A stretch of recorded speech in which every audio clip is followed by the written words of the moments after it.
أتشرف بدعوتي إلى مهرجان غاسترو سوس المملكة المغربية في مدينة أكادير الجميلة.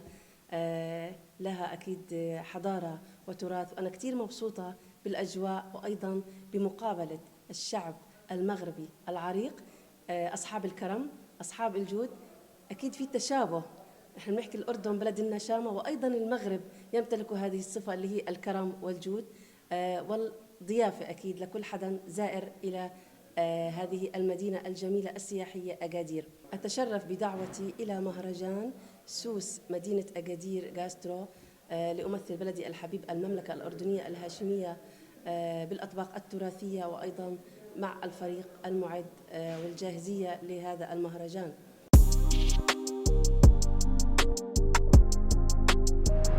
بنحكي هل موجود ما بين الشرق والغرب في تشابه من خلال الأطباق أو النكهات، أو شو اللي بيجمع المغرب والأردن؟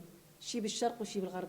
أكيد موجود النكهات، وكل مدينة من مدن المملكة الأردنية الهاشمية كما هي موجود في مملكة المغرب، كل مدينة من هاي المدن تحمل طابع معين بالتميز بأكلاتها الشعبية وأيضا بالنكهات المختلفة.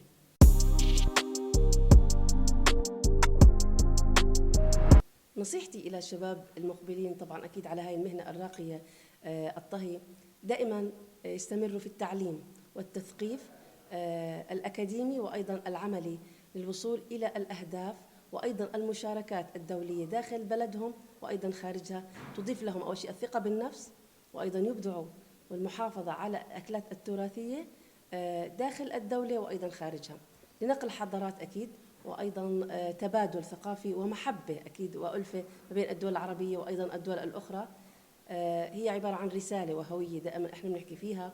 البلد اللي أنا بروح عليها لازم أثبت هويتي من خلال تصرفي وأيضا من خلال إبداعاتي في مجال الطهي.